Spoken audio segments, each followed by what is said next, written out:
तो फिल्म की शुरुआत होती है एक लड़की से जो प्लास्टिक सर्जरी के बाद अपनी बॉडी से पट्टियां हटा रही थी। ये लिली को थी जिसने खूबसूरत दिखने के लिए फेस की ही नहीं पूरे जिस्म की सर्जरी करवा ली थी। दूसरी तरफ हमें एक पुलिस ऑफिसर मिस्टर असाडा को दिखाया जाता है। वो और उसकी असिस्टेंट इस टाइम लिलिको के ही बारे में बातें कर रहे थे। लिलिको ने सर्जरी करवाई थी फेम हासिल करने के लिए, यानी मशहूर होने के लिए। लोग नहीं जानते थे कि लिलिको का जिस्म और चेहरा असली नहीं है, पर मिस्टर असाडा ये बात जानते थे। वो अपनी असिस्टेंट से कहते हैं कि मुझे कभी भी लिलिको की बोन्स और मसल्स की मूवमेंट सेम नहीं लगी। साफ मतलब है कि उसने बहुत सारी सर्जरीज करवाई हुई हैं और उसकी खूबसूरती बस ऐसे ही है जैसे कोई फल बाहर से बहुत खूबसूरत दिख रहा हो लेकिन अंदर से गल सड़ गया हो। अगले सीन में हम लिलिको को एक प्रेस कॉन्फ्रेंस में देखते हैं। बहुत ज्यादा खुश नजर आ रही थी वो। यहाँ पर बहुत सारे बड़े बड़े टीवी चैनल्स उसकी न्यूज को कवर करने के लिए आए हुए थे क्योंकि लिलिको अपनी फर्स्ट फिल्म करने के लिए जा रही थी। खैर, इस प्रेस कॉन्फ्रेंस के बाद हमें लिलिको को उसके ड्रेसिंग रूम में दिखाया जाता है, उसके मेकअप आर्टिस्ट और उसकी असिस्टेंट के साथ। इतनी देर में यहाँ पर उसका फ्रेंड भी आ जाता है जिसके साथ वो काफी क्लोज हो जाती है। इसी वजह से असिस्टेंट और मेकअप आर्टिस्ट रूम से चले जाते हैं। इसी रात लिली को अपने प्रोड्यूसर के साथ भी रहती है क्योंकि वो चाहती थी कि प्रोड्यूसर अपने डायरेक्टर से कहे कि लिलिको के साथ उन्हें एक और फिल्म बनानी है। उसके जाने के बाद लिली को शीशे में अपना चेहरा देखकर खुश हो ही रही होती है कि उसे अपने सर पर एक काला धब्बा दिख जाता है। उसका ये स्कार यानी धब्बा उसके मेकअप आर्टिस्ट ने भी देखा था। दूसरी तरफ वो भी इस बारे में अपने प्रोड्यूसर से बात करता है। प्रोड्यूसर ये बताती है कि वो धब्बा लिलिको की सर्जरीज का साइड इफेक्ट है। ये सर्जरीज भी सारी प्रोड्यूसर ने ही करवाई थी ताकि उसके जरिए लिलिको खूबसूरत हो और लिलिको की खूबसूरती के जरिए उसकी कंपनी भी पैसा कमाए। इस बड़े राज को छुपाने के लिए प्रोड्यूसर मेकअप आर्टिस्ट को अपनी एक कीमती रिंग भी दे देती है, ये कहते हुए कि मैं जानती हूँ तुम इसका अच्छा ख्याल रखोगे।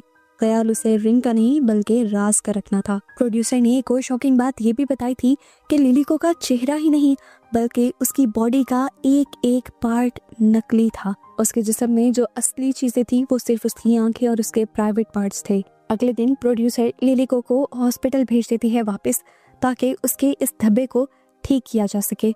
जहाँ क्लिनिक में लिलिको नोटिस करती है कि और भी लड़कियां अपने ऊपर से कंट्रोल खोए हुए यहाँ पर आई थी क्योंकि सर्जरीज के साइड इफेक्ट में उनकी बॉडी और भी ज्यादा बदसूरत दिखने लगी थी और डॉक्टर्स उनको ठीक भी नहीं कर पा रहे थे। इससे पहले कि लिलिको उस लड़की से जाकर बात कर पाती, लिलिको को डॉक्टर्स अपने पास बुला लेते हैं। दूसरी तरफ हमें मिस्टर असाडा को दिखाया जाता है जो एक नगूमी नाम की लड़की के केस की इन्वेस्टिगेशन कर रहे थे जिसकी डेड बॉडी उसके फ्लैट से बुरी हालत में मिली थी।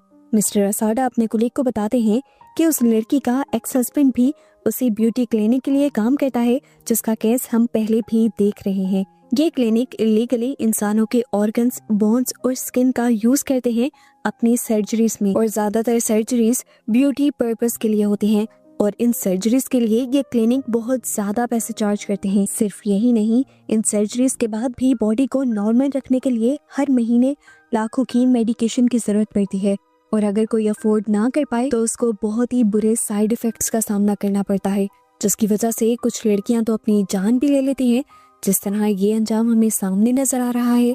मिस्टर असाडा के कलीग्स परेशान थे कि बेचारी लड़कियां इतना भयानक कदम उठा क्यों लेती हैं अपनी सर्जरीज करवाने का। अगले सीन में हमें दोबारा लिलिको को दिखाया जाता है जो कि हर दूसरे फोटोशूट का हिस्सा बनी हुई थी। उसके पास इतने कॉन्ट्रैक्ट्स थे, इतने काम थे कि उसकी नींद तक भी पूरी नहीं हो पा रही थी, लेकिन पैसे और शोहरत के लिए उसने अपनी नींद, तकलीफ सब कुछ छुपाई हुई थी जिसका रिजल्ट उसे मिलता भी है।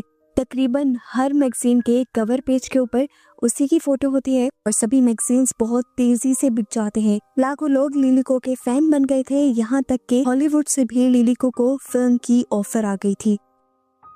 एक दिन ऐसे ही अपनी बिजी रूटीन से फारिग होकर लिलिको अपनी असिस्टेंट मिचिको के साथ अपने घर वापस आ रही होती है तो वो मिचिको से सवाल करती है कि तुम मेकअप क्यों नहीं करती। मिचिको जवाब देती है क्योंकि इसका फायदा ही नहीं, मेकअप मेरी बढ़ती हुई एज को तो नहीं छुपा पाएगा। मिचिको ने तो ये बात बिना सोचे समझे कहती थी, लेकिन लिलिको के लिए ये एक बहुत ही बड़ी सोच बन गई थी। जाहिर सी बात थी सर्जरीज उसकी बढ़ती हुई उम्र को तो नहीं छुपा पाएंगी और उस तरह बढ़ती उम्र के साथ उसे शायद काम भी मिलना कम हो जाएगा।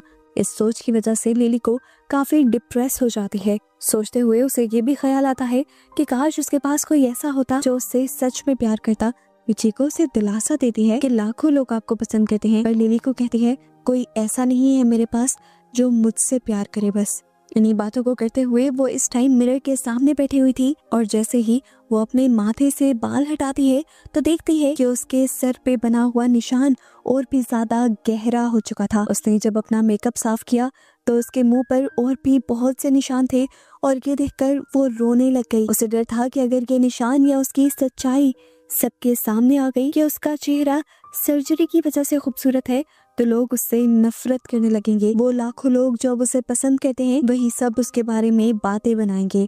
अपने इसी गुस्से और दुख में वो मिचिको के साथ काफी ज्यादती भी कर जाती है। सुबह होते ही वो देखती है कि मिचिको उसके घर पर नहीं थी। उसे घर पर अपनी सिस्टर का कार्ड मिला था जो उसे बता रही थी कि वो भी इसी शहर में आई हुई है स्कूल ट्रिप के साथ और वो उससे मिलना चाहती है। लिली को फौरन उससे मिलने के लिए माँ चाहती है क्योंकि उसे भी अपनी फैमिली याद आ रही थी और वो सालों बाद अपनी बहन से मिल रही थी। लिली को की बहन उसे अपने बहुत सारे मसले बताती है कि कोई भी उसे पसंद नहीं करता, सब बुली करते हैं उसे। तो लिली को उसे भी सर्जरी करवाने का मशवरा देती है और साथ में ये भी कहती है कि सर्जरी का सारा खर्चा मैं खुद अफोर्ड कर लूंगी।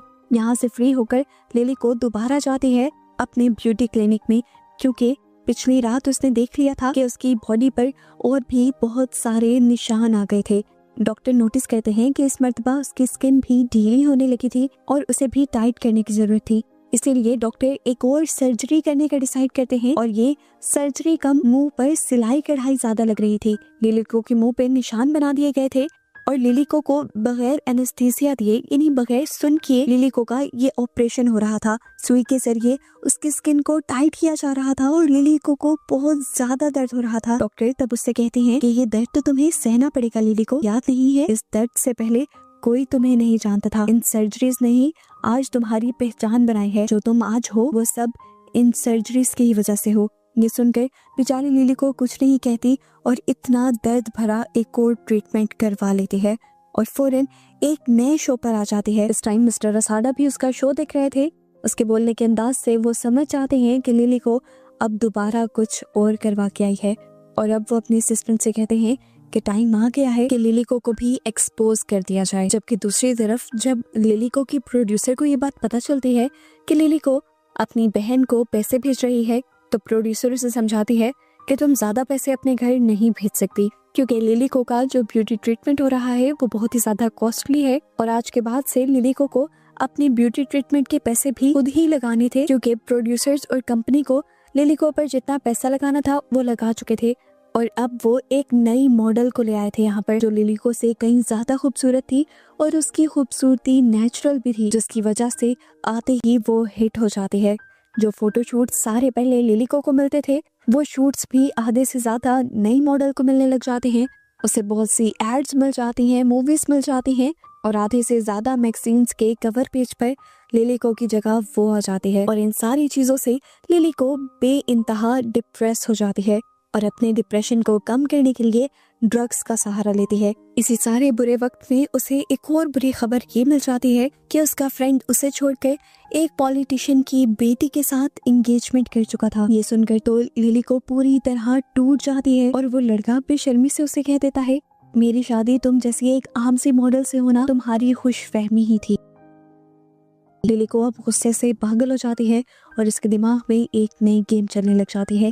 इसीलिए वो अपनी असिस्टेंट मिचिको के घर खुद आती है जहाँ कर वो देखती है कि इस टाइम मिचिको अपने हस्बैंड के साथ थी। वो शायद नहा कर निकला था। लिली को उसके करीब जाकर उससे किस की परमिशन लेते हुए उसे किस कर देती है और फिर उससे पूछती है कि क्या तुम मेरे करीब आओगे। वो लड़का पता नहीं क्यों ना नहीं कर पाया था, शायद इसी वजह से कि लिली को बहुत ज्यादा मशहूर थी।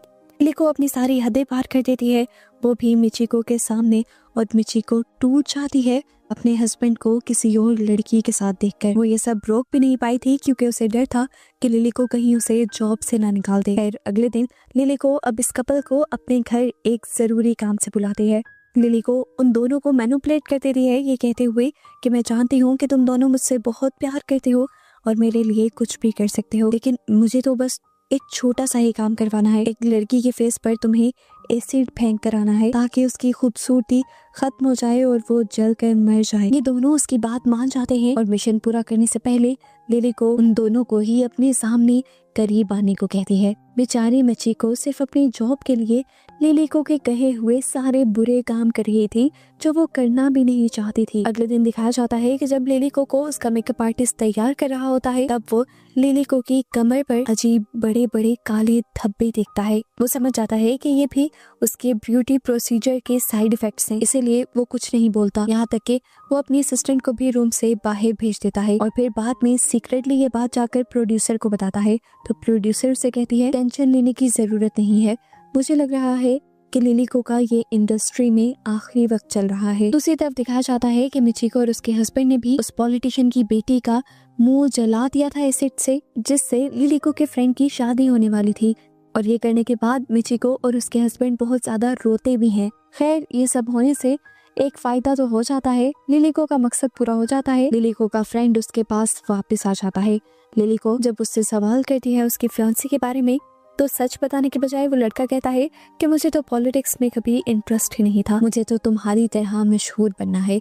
और इस तरह इन दोनों के फासले दोबारा कम हो जाते हैं। फिर अगला दिन होता है और हमें दिखाया जाता है कि लिलिको से मिलने के लिए मिस्टर असाडा आए थे। वो लिलिको से कहते हैं कि लोगों को धोखे में रखना एक जुर्म है। लिलिको कहते हैं मैंने किसको धोखे में रखा है। मिस्टर असाडा बिना हिचकिचाए कह देते हैं कि तुम्हारी ये जो ब्यूटी है ये नकली है और इसी से तुमने सबको धोखे में रखा हुआ है।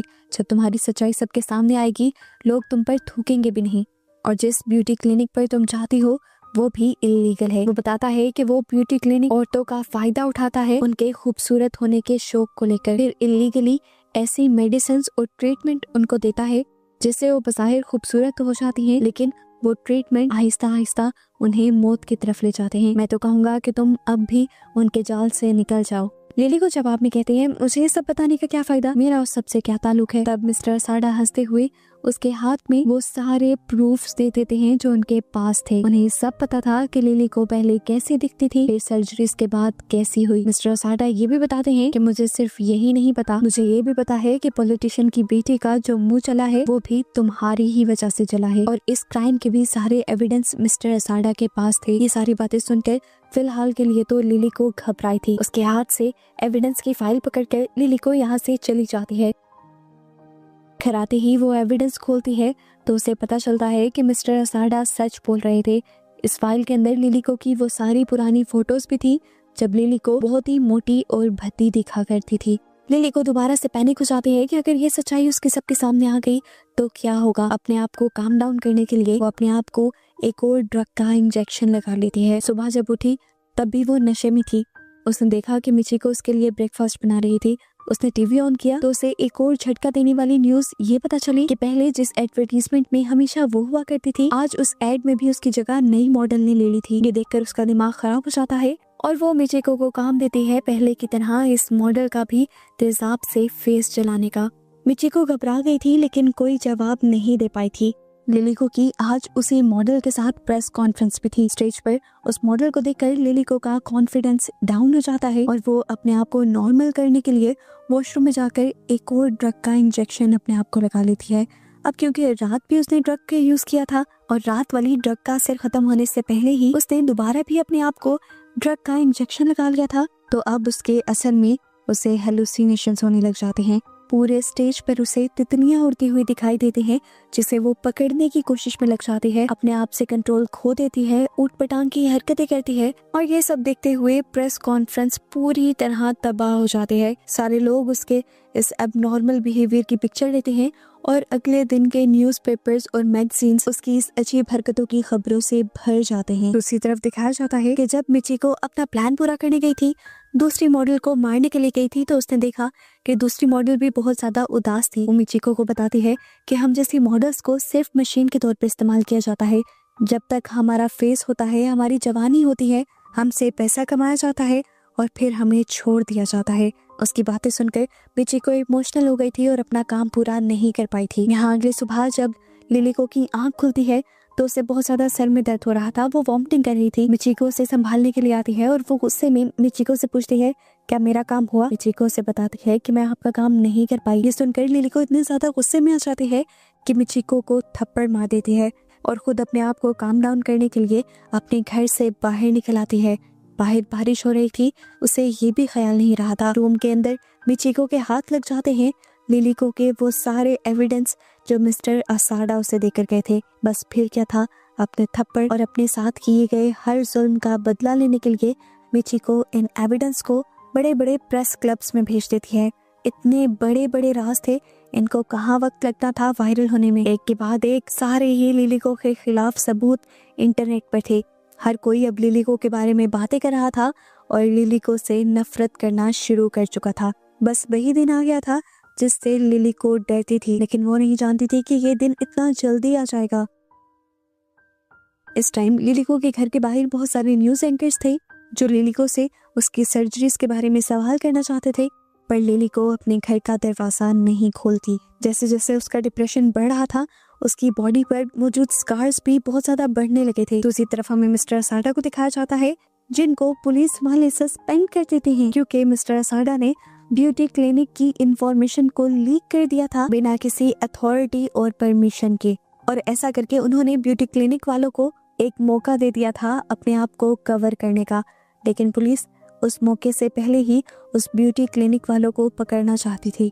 जिस एडवर्टाइजमेंट कंपनी ने लिलिको को इंडस्ट्री में इंट्रोड्यूस करवाया था, उनके ऊपर भी प्रेशर बढ़ जाता है लोगों के सवालों का जवाब देने का। आखिर उन्हें भी प्रेस कॉन्फ्रेंस रखनी पड़ती है और प्रोड्यूसर लिलिको को समझा कर जाती है कि मैंने तुम्हारे लिए एक स्क्रिप्ट लिखी है, इसका एक एक लफ्ज रट लो, तुम इस स्क्रिप्ट के अलावा कुछ नहीं बोलोगी, बाकी सब कुछ हमारा लॉयर संभाल रहेगा। लिलिको की वजह से उनकी कंपनी की रेपुटेशन भी बहुत ज्यादा गिर गई थी। उसके जाने के बाद यहाँ पर मेकअप आर्टिस्ट आ जाता है जो मेकअप के जरिए लिलिको के सारे स्कार्स को, सारे निशानों को छुपा देता है।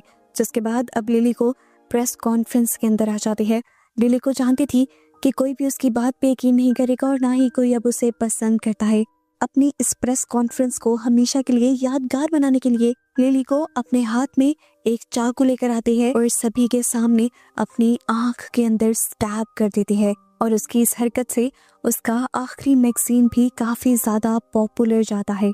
जो भी हुआ था, लिलिको का अब करियर तबाह हो गया था और जिस ब्यूटी क्लिनिक ने करियर तबाह किया था उसके बारे में किसी ने पूछा भी नहीं ज्यादा और ना ही उसे बंद किया गया। हम मिस्टर असाडा और उसके असिस्टेंट को रोड से गुजरता हुआ देखते हैं और तभी एक लड़की उनके पास आती है उनसे एक एड्रेस पूछने के लिए। ये लड़की उन्हें काफी जानी पहचानी लग रही थी, तो मिस्टर असाडा अपने असिस्टेंट को बताते हैं कि ये लड़की लिलिको की बहन है जिसने भी अब सर्जरी करवा ली थी। वो ब्यूटी क्लिनिक बंद नहीं हुआ था इलीगल काम करने के बावजूद भी, क्योंकि उस ब्यूटी क्लिनिक की डिमांड थी। खैर अब हमें दिखाया जाता है उस मॉडल को जो लिलिको की जगह आई थी। हर जगह बस अब उसी के चर्चे थे। अपना काम खत्म कर जैसे ही वो अपने कमरे में वापस आती है तो अपने चेयर पर किसी को बैठा हुआ देखती है। चेयर जैसे ही मुड़ती है तो हमें दिखाई देता है कि ये कोई और नहीं बल्कि लिलिको ही थी, जो नई मॉडल को देखकर स्माइल करती है। और यहाँ इस मिस्ट्री के साथ ये मूवी एंड हो जाती है कि आखिर लिलिको आखिरी मर्तबा उसके पास आई क्यों थी। क्या वो उसे मारकर अपने करियर के खत्म होने का गुस्सा निकालना चाहती थी या अपना सब कुछ छीनकर उसके पास जाने का बदला लेना चाहती थी। आपको क्या लगता है कि लिलिको वापस क्यों आई थी? कमेंट में जरूर बताइएगा। Thanks for watching.